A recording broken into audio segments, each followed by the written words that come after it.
Hello and welcome to PsyWicV. Today we will discuss 5 steps to reach forgiveness.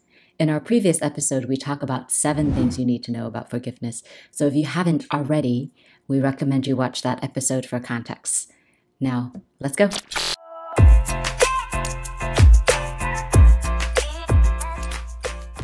These 5 steps make the acronym REACH, R-E-A-C-H.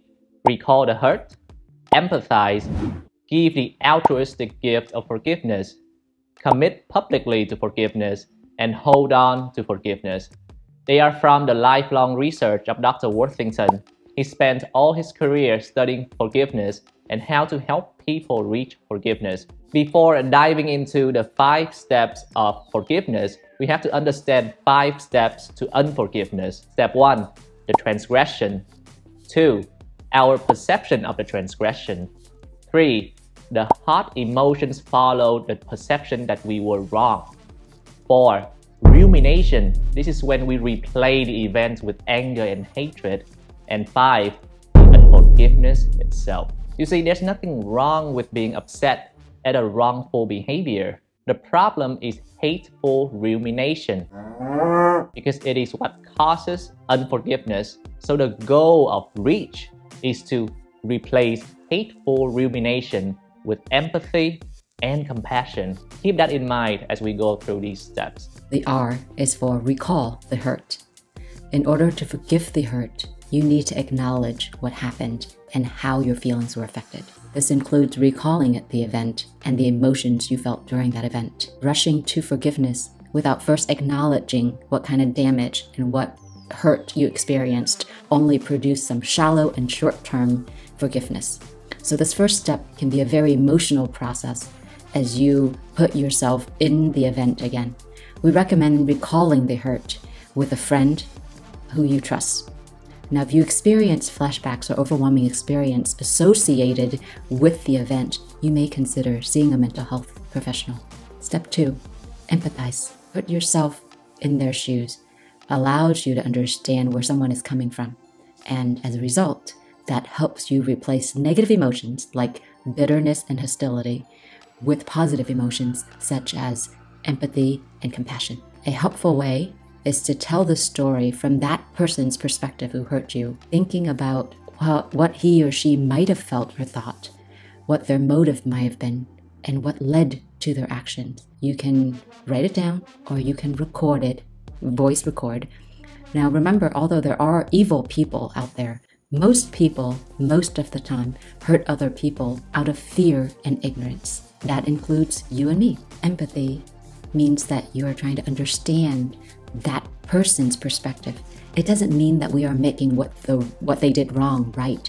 It does make it so it is a little bit easier to make their actions understandable. Step 3, giving the altruistic gift of forgiveness. Think about a time that you did something bad and received forgiveness from someone. Think about how good it felt to receive forgiveness with no string attached. We all need grace and forgiveness. Being aware that everyone is in need of grace and forgiveness, in this step, you decide to give that gift to the offender. Doesn't matter if he or she knows it. You can write a letter to them expressing how you were hurt and then decide to forgive them.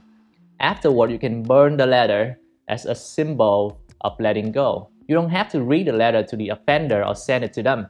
You can, but it's not always the safest choice. Seek wise counsel before doing so. Step 4, commit publicly to forgive.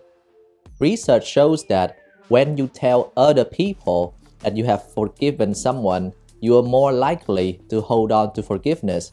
This is accountability. You can be creative with this step. You can either tell someone or create a certificate of forgiveness reminding you that you have committed to forgive and let go. Step 5, hold on to that forgiveness once you obtain it. Forgiveness is an uphill battle. Now, especially for those serious offenses, If you don't practice empathy and compassion continuously, you will backslide to hateful rumination and bitter thoughts. That's why having trusted friends to keep you accountable is really helpful to continue in that journey. Forgiveness doesn't ever mean that you stop feeling that pain or hurt that that person caused you. That pain remains with us because it helps us and reminds us of how to cope with similar situations in the future. If you touch the hot stove and your hand burns, the next time you get close to a stove, you'll remember to take your hand back because you know what that feels like. Now, that may actually be a protective thing. What you want is to avoid having your mind ruminate and dwell on this hateful thoughts because that contains you. We want you to be aware of these steps. They're not meant as a silver bullet for unforgiveness. Rather, they are guidelines to help you move forward and begin that journey of forgiveness. It is likely that you will have recycled these steps many times before you experience emotional forgiveness. And even then, you'll have to hold on to that sense of forgiveness by continuing to practice empathy and compassion for you and for the other person. One day, a disciple asked Jesus, "Teacher, how many times must we forgive? 7 times?" Jesus replied, "No, but 70 times 7 times." This is a hyperbolic way to say that one should forgive generously. And this is not just about forgiving a lot of offenses, but it's also about forgiving one offense multiple times. You see, when it's a serious offense, we will feel the hurt whenever we are reminded of it. And we have to remind ourselves that we have forgiven this person and walk through the 5 steps over and over again. The good news is that it's like a muscle. It gets easier as you commit to cultivate compassion, empathy, and forgiveness. And that concludes our episode on 5 ways to begin the journey of forgiveness. Now remember, keep trying, keep practicing having compassion, and keep extending grace.